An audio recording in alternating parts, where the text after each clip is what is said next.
Welcome and thank you for joining us this afternoon for today's Cholesterol Know Your Numbers workshop. My name is Melissa Hosick and I'm the adult programming librarian here at the East Brunswick Public Library.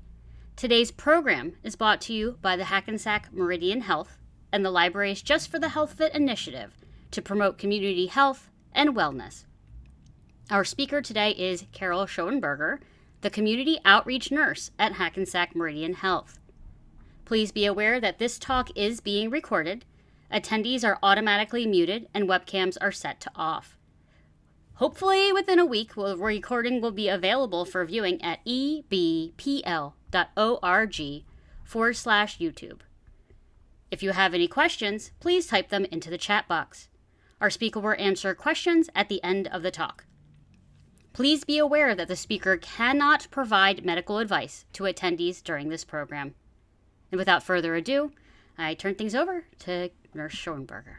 Thank you so much. Thank you, Melissa, for having me, and thank you all for joining us today. As Melissa said, this presentation is not a substitute to replace any medical advice provided by your doctor, and it's really just to empower you to take better charge of your health. So in today's program, we're going to talk about cardiac risk and why are they important. And then we'll focus on cholesterol. We'll talk a little bit about triglycerides. And most important, we'll talk about how do we manage it? How do we manage our risk for heart disease, especially cholesterol? And that is done through exercise, meal planning, medication, to stop smoking, and a little stress management. So what are the risk factors that you cannot control? And as you see, there's really three of them. The first one is age. As we get older, our cholesterol levels go up, we tend to develop more plaques, and our risks for heart disease go up as we age. Second one is if we're male or female. Before women go through menopause, they tend to have lower cholesterols. So that puts them at lesser risk before menopause. But after menopause, their levels tend to rise, and they're at the same risk.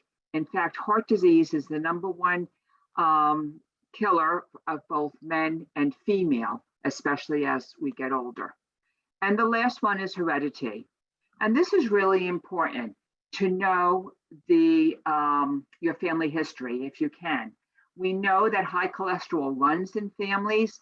As we talk through this talk, we discover that our cholesterol is also made in our liver besides the food. So if you have high cholesterol in your family and it's produced by your liver, you are more at risk too. So, Melissa, there's people in the waiting room. You're going to keep letting them in.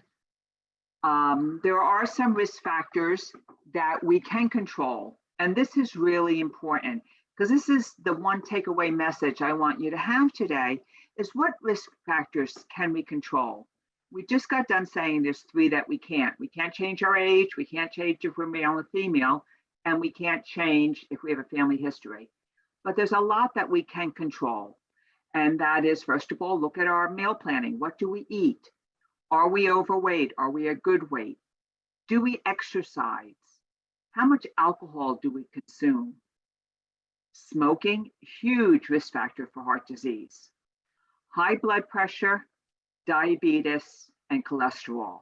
So today's talk, we're going to really focus on that cholesterol and the issue with it. And why do all these risk factors matter? Well, because a lot of these risk factors put you at risk for either a heart attack. So if you have a blood clot in your heart, it's a heart attack. And you can see, and we'll go over this later, what happens, you have a buildup of cholesterol, you have a little piece of plaque that ruptures, it forms a blood clot. Or if you have it in your brain, it's a stroke or a brain attack. So that's really why it's important that we know what our cholesterol level is. So what is cholesterol? Well, cholesterol is a fat-like substance in your blood. And every cell of your body has a little bit of it. And we need cholesterol. We need it. Some of our hormones need cholesterol. And it's really used to build healthy cells. So we need some cholesterol. And as I said before, cholesterol, we get it two ways. We get it, it's made in our liver, And we also get it for food, especially food it had to be alive at one time. So our meats, cholesterol is made in your liver. So any of your organ meats are very high in cholesterol. Your poultry, your fish, egg yolks, dairy products. In order to get cholesterol from something you eat, it had to at one time be alive. So keep that in mind. So how do you know you have high cholesterol? Well, there's really no symptoms of high cholesterol. The only way you know what it is to have a blood test. And the important take-home factor is that high cholesterol today, even if you have it from diet or lack of exercise or your liver's producing it, is very treatable. And that's really good. So when do you get cholesterol testing? Well, we say that to determine your risk for coronary artery disease, for heart attack or stroke, we know that 1 in 7 adults are at risk. So we need to get tested. So starting at age 20, we should be tested for total cholesterol. And that breaks down. So it's called a lipid profile. And it breaks down your total number, your HDL, your LDL, and your triglycerides. So starting at age 20 and then every 5 years after that, unless you have coronary disease, or as we get older, we usually get tested once a year. Because as we said, your risk for cholesterol levels, higher cholesterol goes up as you age. So usually by the time we get in our 50s and 60s, we get more frequent cholesterol testing. So let's look at that cholesterol. And you probably all heard good cholesterol, bad cholesterol. Well, I remember it by very easily. Our total cholesterol number is the number that you get. So if you go get a screening, say, you usually, if it's just a little finger stick, will get your total cholesterol. If that number is high, what they do is a lipid profile, and they break it down into high density lipoprotein, which is your good cholesterol. So look at that HDL. That's your heavenly cholesterol. The higher that number, the better. So if you remember, the good cholesterol is kind of get some of that plaque away from your arteries. So the higher your HDL number, the better. Your LDL cholesterol is your lousy cholesterol. It's the bad cholesterol. So the lower that number, the better. So high density lipoproteins or HDL is good cholesterol. LDL is the bad cholesterol, and we want to get that number down. So if we look at your total number, your total cholesterol, measuring everything, should be less than 200. If it's between 200 and 240, we say it's kind of borderline, and above 240 is high. But look at that bottom line. For every 1% reduction in your cholesterol reduces your risk of heart disease by 2 to 3%. So that's really important to know, that we have to bring that number down. The lower, the better. Let's look at that good cholesterol. That's the number we want higher. So for men, and actually now they're even looking even higher numbers. We say for men almost over 40 or 50 and women over 55. We know the higher the better.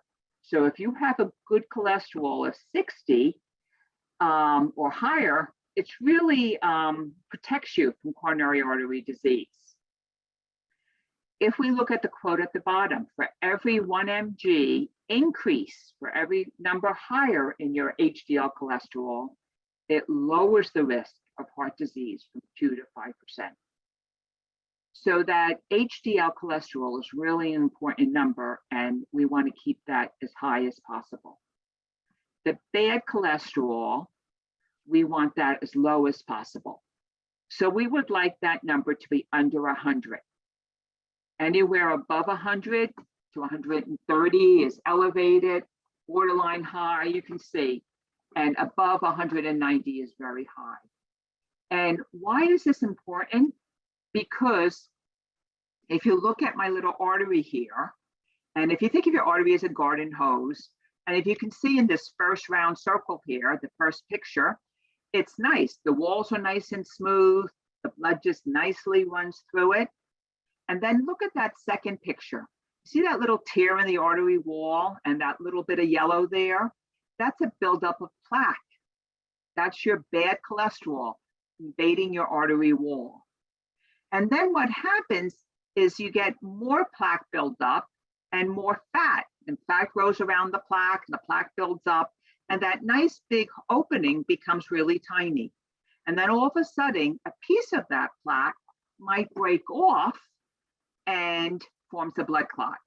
And as we go back to that very first slide, if it happens in your heart, it's a heart attack. If it happens in your brain, it's a stroke. So if we go to the next slide, this is just another picture of it. And this shows you very gradually the build-up of your cholesterol, and over many years, and this is why as we get older, we're more at risk for heart disease, because it takes a few years. This doesn't happen overnight, but it takes a few years, and eventually it gets so small and a piece might break off and it forms a blood clot, and therefore you can either have a heart attack or a stroke. And we're going to go through this a little bit more, but just to know, lowering your bad cholesterol and your total cholesterol is done by adding more fiber to your diet, maintaining a healthy weight, really focus on fruits and vegetables, limiting the saturated fats, focus on activity, and we're going to replace our saturated fats with mono or polyunsaturated fats. And we'll go over that a little bit later when we talk about diet. So before I get back into how we control all this, I just want to mention triglycerides. Triglycerides are an independent marker, but they're associated with risk disease, especially when our HDL is low and our bad cholesterol, or LDL, is high. Triglycerides travel with your cholesterol in your blood, and increased triglycerides are associated with a greater risk of heart disease and stroke. They're kind of the fat in our blood. So when we do a lipid profile, besides getting our HDL or LDL, and you get some other stuff like VDRL and a couple other things thrown in there, we also get our triglycerides level. And your triglycerides level, if it's less than 150, that's good. That's where you want it. If it's between that 150 and 199, we say you're kind of borderline high. And if it's above that 200, it's high. So we really need to look at that and how can we bring our triglyceride levels down. And I just want to mention here that your body uses alcohol and the extra calories that we get from sweets and carbohydrates to produce fat in our blood. So if it's a problem with your triglycerides, we really want to look at the amount of alcohol and the amount of simple carbs, your fruits, your cakes, your candy, and things like that.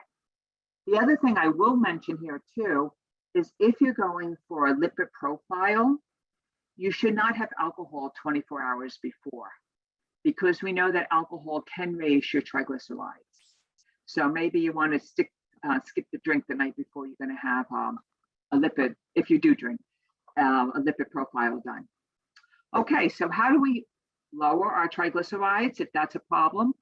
Well, there again, we're going to look at our meal planning. We're going to limit extra sugars, especially those sweet sugars, cake, coffee, cake, candy, things like that. Maintain a healthy weight, limit our saturated fat, limit our alcohol, and exercise. So let's put this all together about how do we treat high cholesterol and really all our risk for heart disease. It's not just cholesterol, that high blood pressure, same thing for treating high blood pressure. Diabetes puts you at risk. So a lot of these tips are good for treating diabetes. So they're really good for just treating heart disease in general. So if we look at it, we're going to talk about some exercise, some meal planning, some medications that's just for cholesterol, not to smoke, and a little bit of stress management at the end. Exercise, and this is just another one of those things, always check with your doctor before you start an exercise program. But the aim for exercise is about 30 to 60 minutes of moderate to intense exercise at least 5 days a week. And I know for myself, what that means to me is to wear a Fitbit, and I try to do 10,000 steps a day. That's just my goal. I've been doing it. Doesn't happen overnight. I had to work up for it, but that's really my goal for exercise, so I can stay healthy.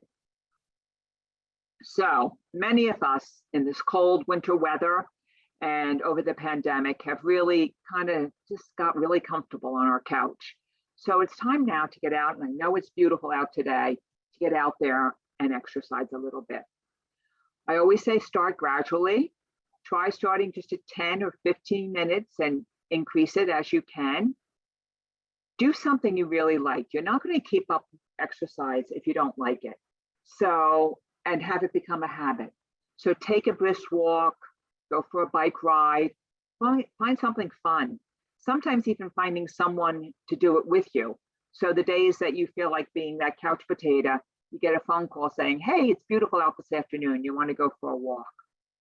So sometimes doing that, joining a group, joining a club. I also say increase your steps. As I told you, I wear my Fitbit to get 10,000 steps in. But sometimes how I do that is parking further away in the parking lot. So I walk a little bit more, or taking the stairs instead of the elevator at work. There's lots of ways that you can just increase your steps each day so you can gradually build up.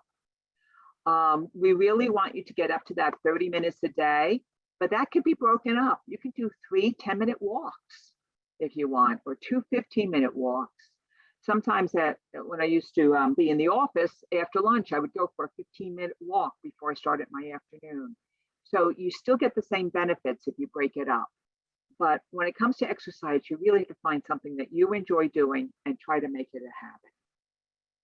And that really helps us with the next slide, which is maintaining a healthy weight. This is really, if you think about this, just losing 5% of your body weight can decrease your triglycerides by 20%. It helps lower your bad cholesterol. It really helps control that blood sugar if you're a diabetic. It helps with your blood pressure if you have hypertension. It helps you get a better night's sleep. It keeps you regular. It's great for stress. Exercise really is great in helping healthy weight. So just losing a little bit can really help. Healthy eating and increased activity with weight loss and maintaining it is really one of the goals we want. So if we lose a pound of fat is 350 calories. So if we take 250 to 500 calories less a day, that's about 1 big chocolate chip cookies, we would lose about a half a pound a week. Or we have to burn. So if we burn an extra 500 calories a day by running, swimming, aerobic exercise, we'll lose that weight too. And also that helps us build our muscles, and muscles use more calories. So how do we maintain a healthy weight? By reducing our portion size. Try to use calorie-free beverages. I mean, some people still drink, sweet juices or regular soda and things like that. That's just giving you sugar, really. Focus on fruits and vegetables and whole grains. Opt for sugar-free things. Read food labels. Eat 3 meals a day. Stay well hydrated. Water is so important. And as we get older, we don't drink enough water. We really need to drink more water and exercise. So let's break this down a little bit more. Cholesterol, 300 milligrams a day is really our goal. So as I said earlier, our foods, cholesterol comes in foods such as egg yolks, butter, cheese, whole milk, organ meats, lunch meats, bacon, processed foods, processed meats. So we really want to limit our cholesterol to about 300 milligrams a day. We also want to limit the fats to about 30% of our total calories. But I just want you to look here, saturated fat, and of those fats, we only want 10% coming from saturated fat. 1 gram of fat is 9 calories, where 1 gram of protein or carbohydrate is 4 calories. So fat contains twice the amount of calories than carbohydrates and protein. We need some fat in our diet, but we really should limit that to at least to no more than 30% of our total calories that we take for the day. And only 10% should come from saturated fat. And we're going to talk about saturated fat in a minute. We should also focus on our fiber. So for general health, adults should aim for 20 to 30 grams of dietary fiber each day. And below are a couple sources of good grams, soluble of good sources of fiber, such as apples, beans, carrots. So there's really some good things in that you can get more fiber into your diet. We want to focus on our fruits and vegetables. We need a minimum of 5.5 cups of fruits and vegetables a day. American Cancer Society and the American Heart Association recommends 5 to 7 fruits or vegetables a day. Fruits and vegetables are packed with vitamins and minerals. They contain fiber. They really help you maintain a healthy weight. They're full of antioxidant, and they reduce the risk for heart disease, stroke, and some cancers. How do we increase them in our diet? Well, there's lots of ways we can try to slide them in a diet. You know, cut them up for breakfast and serve them on top of your cereal if you're going to have strawberries or blueberries, or slice even a banana. Have a piece of fruit for a snack. Add vegetables to your omelet. This was my go-to for a long time. I'll cut up a bunch of vegetables and add them to an omelet in the morning. So there's lots of ways we can increase our vegetables. When we're going to buy them, fresh is really best. If you can't get fresh, look for frozen vegetables and frozen fruits, as long as they don't come with other ingredients. Some of your frozen vegetables now come packed in a sauce with butter, but just having a bag of vegetables, frozen vegetables without anything else in it, or frozen fruits. Consider canned or dried fruits. You have to be careful with some of your dried fruits though. Purchase fruits without added sugars or syrup. If you're going to get a can, like peaches in a can, rinse them off before you eat them. Rinse off all that sugar stuff. Look for vegetables without added salt and butter. And you can use like hummus and dip your fresh vegetables, your carrot sticks or your celery or your cut up your peppers in some nice hummus, and it makes a great snack. So you really want fresh is best, then go to frozen. And then if you're using cans, just rinse them out. Cans also, especially your canned vegetables, contain a lot of sodium. So if you're looking at high blood pressure or you're trying to watch your sodium, you need to stay away from canned goods. We want to limit the sugar and fructose in our diet to about 5% of calories out of about 100 calories per day, and 150 for men should come from just straight sugar. Okay, limiting the sugar and fructose is difficult because it's not always listed on the label. So even though we're reading our label, a lot of times it doesn't list it. But we pretty much know what's high in sugar. Our breakfast bars, our donuts, dried fruit. This is why I said dried fruit isn't good, because it is very high in sugar. It's something like raisins or a lot of all your dry fruit is high in sugar. Canned fruit, candies, chocolate, all the goodies that we like for dessert and for snacks, they're all high in sugar. So we really have to look at the label and read it and think about how much sugar we're going to get in our diet each day. Stay away from those regular soft drinks if you can. Substitute water, put fresh fruit in water or a lemon in water, but try to get away from your soft drinks that are really just very high in sugar. Sucrose and fructose is also a lot of the ingredients you'll see on a label, and that's what it will be called. We really want to kind of stay away from that. We want to limit the alcohol, especially if you have triglycerides. Even a small amount of alcohol can lead to a large changes in your triglyceride levels. We say moderate drinking is okay. And this is one of those things like coffee. One day it's good and one day it's not. But alcohol, we know moderately drinking alcohol is okay. There's been a lot of research on red wine and how it's good for your heart. But that is having no more than one drink a day for women and no more than 2 drinks a day for men. And one drink is 12 fluid ounces of beer or 5 ounces of wine or 1.5 ounce of liquor. So just look at that. If you do have, happy hour every night or whatever, make sure you're limited to what you're drinking. Okay, we talked about staying away from saturated fats. And how do you know if fat is saturated? Well, a saturated fat is solid at room temperature. So think about lard, solid at room temperature. When you put it in the frying pan, it melts. Think about, I don't know about you, but I can remember as a young girl, my mom used to cook fried bacon and pour the fat off and later on fry something in it. That got solid at room temperature. So we really want, out of all the fats, we only want 10% from saturated fat. So if we want to replace saturated fats with either monosaturated fats, such as olive oil, canola oil, many of our nuts have monosaturated, or polyunsaturated fats, which is our omega-3.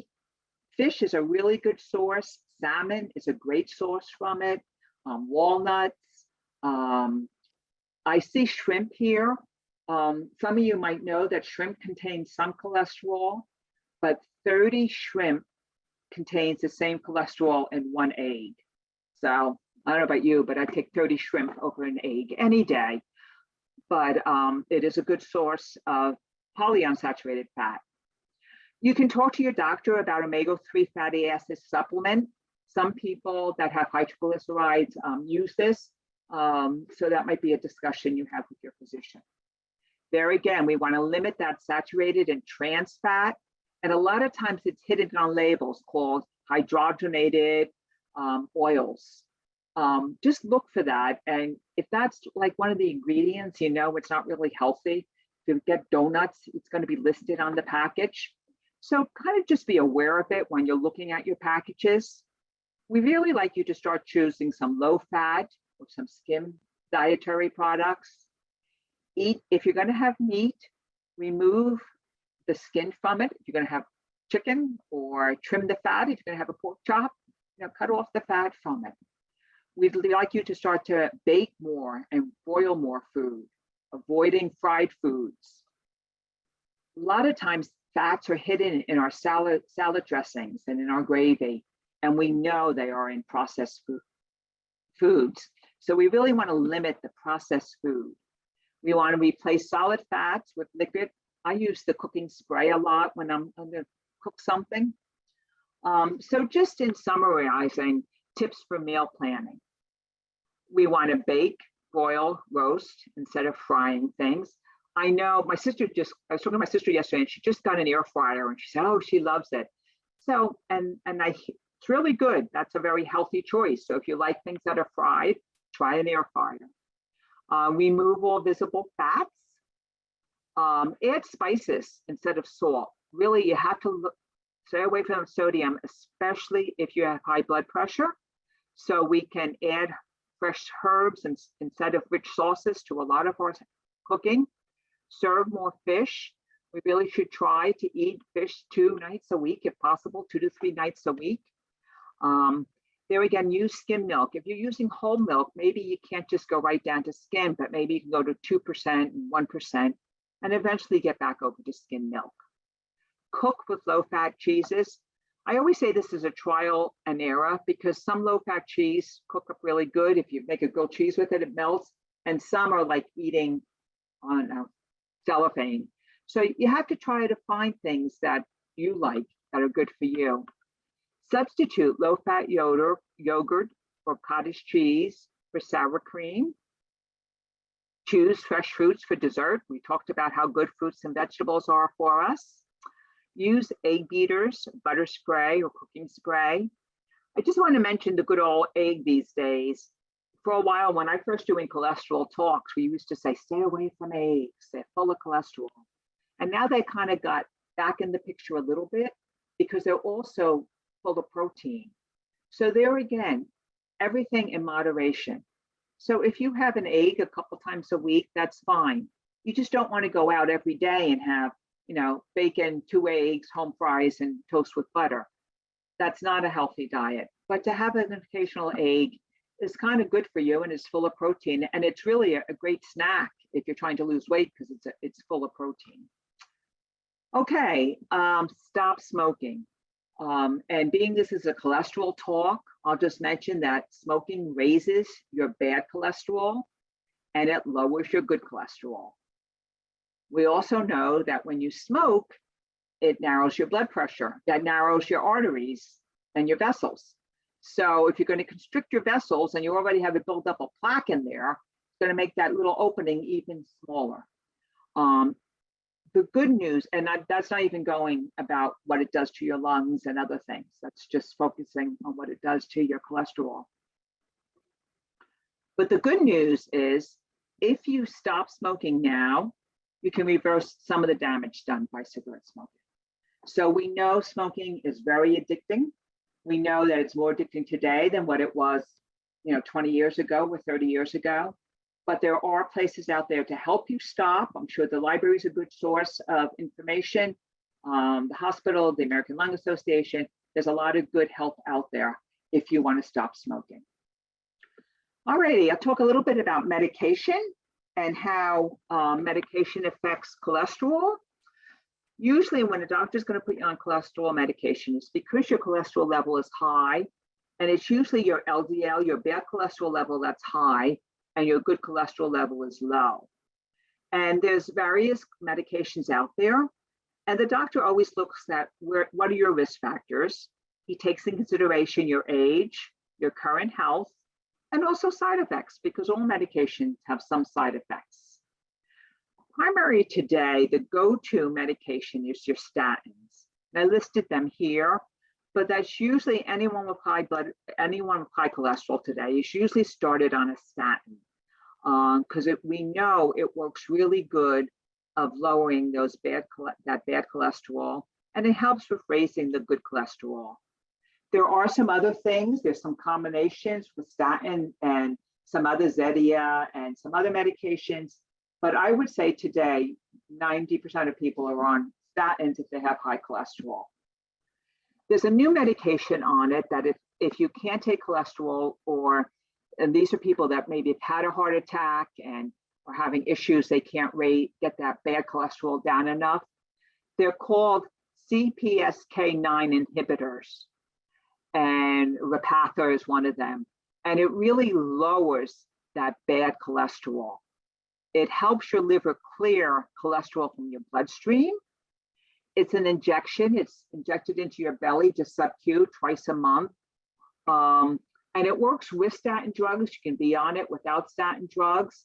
It really works very, very good, except you see that little dollar sign down the bottom? It's very expensive. But the good news is there's help out there. So if the doctor wants to start you on this, there are grants out there to help pay for the cost of it. And also the companies themselves have some available. So I can tell you personally, it works great. My husband's on it and it's lowered his bad cholesterol tremendously. If you have triglycerides, your doctor may try some different meds. Niacin sometimes, I know that's over the counter, but usually they'll put you on a higher dose. A lot of people can't take niacin because they feel flushed, but it also can help lowering your LDL and raise your HDL cholesterol. So there are options out there for you, but I just want to talk about medications for a minute. And to let you know, if you're experienced, when you start on medication and you experience cholesterol medication, muscle pain, or any medication, and you're having side effects, there's two types of side effects. The critical ones, like you break out in hives and your lips start to swell, that's a medical emergency, and you need to call 911. But then there's the side effects that get an upset stomach, or you're feeling kind of jittery, or you feel like you're on a new blood pressure medication and every time you stand up, you feel a little dizzy, you need to call your doctor. Sometimes these side effects go away. Sometimes you need a different medication, but please call your doctor. Don't stop taking the medication without your doctor knowing it, but call him and let him know that this is not agreeing with your stomach, it's whatever. Another thing you want to really do is use the same pharmacy if possible. So I know today a lot of us have mail away companies and things like that, but we should have a local pharmacy. And if possible, use the same pharmacy all the time. So they have a list of your medications, they have a list of your allergies, and your pharmacist is a great resource for you. If you have any questions about any of your medications, talk to the pharmacist. He is a wealth of knowledge, and I think he's very underused in our health system today. So please, say, I want to talk to the pharmacist, and even call him on the phone and say, can I talk to the pharmacist, please? You want to check your medications before you leave the pharmacy to make sure they're the right ones.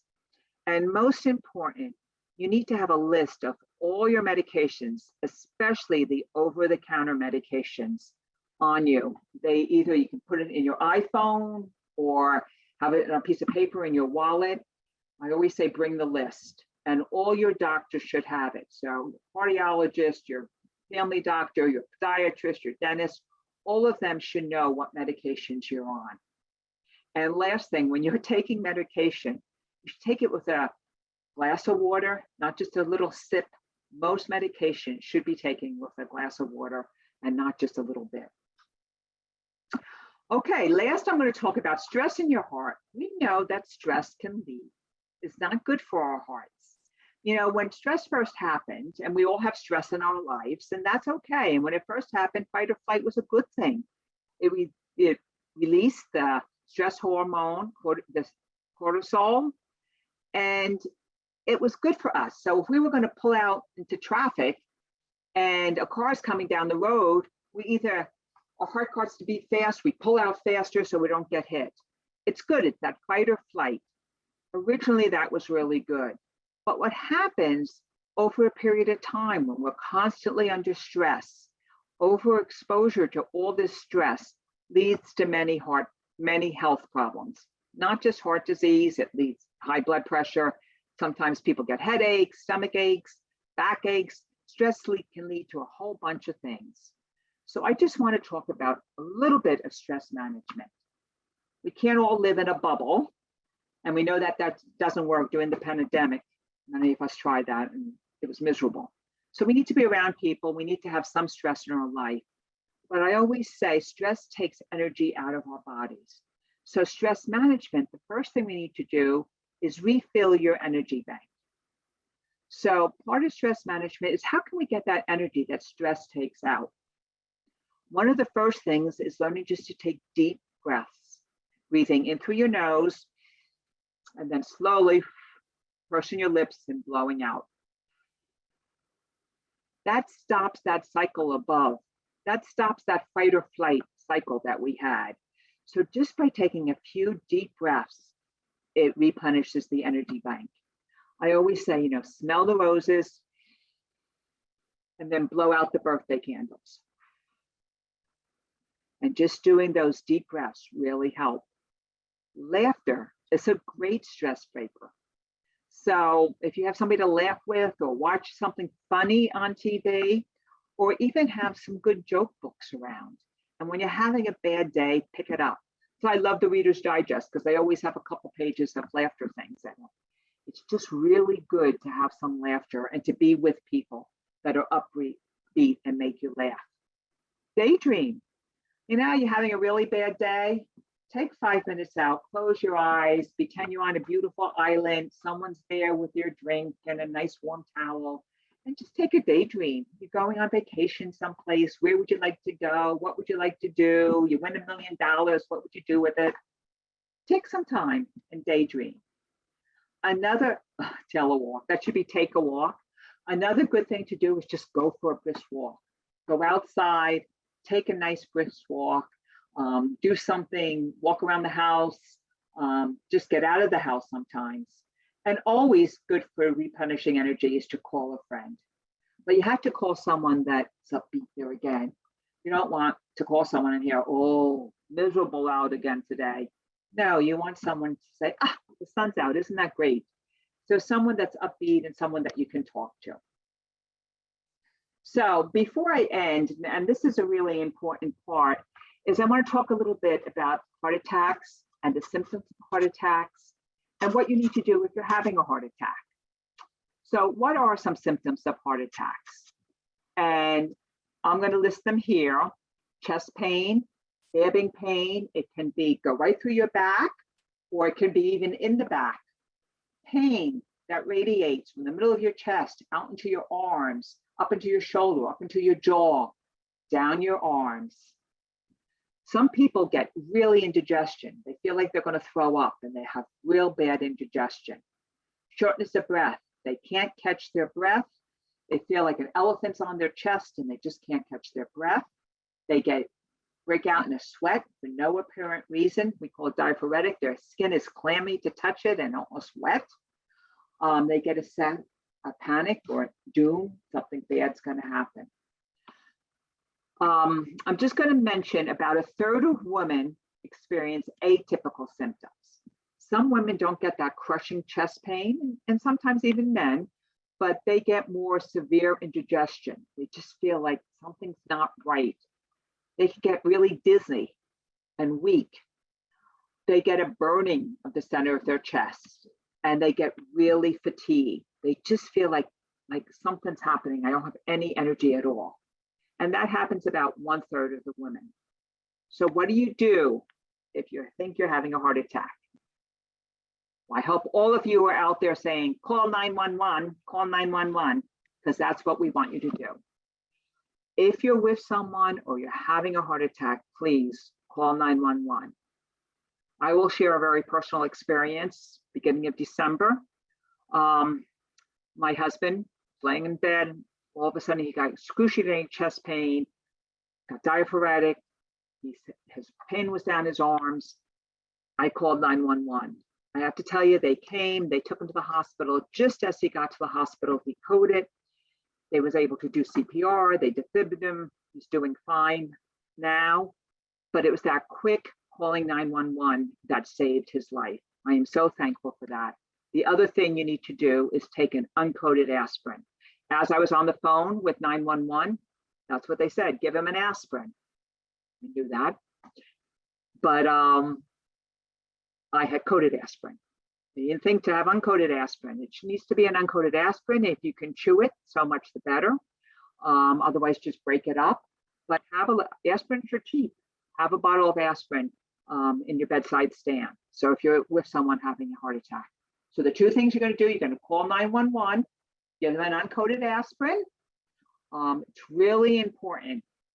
The quicker we can get to the hospital, the quicker we can get them in a cardiac cath lab and remove the blood clot. And that's exactly what happened to my husband. They got him there, they were able to defib him, they got him in a cardiac cath lab, and they were able to remove the blood clot.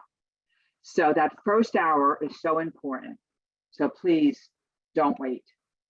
Just want to mention, during the COVID, our hospitals are safe for you. People for a while were afraid to come because they would get COVID. We are prepared. Our staff is prepared. We monitor, we clean, and we're set for you to go.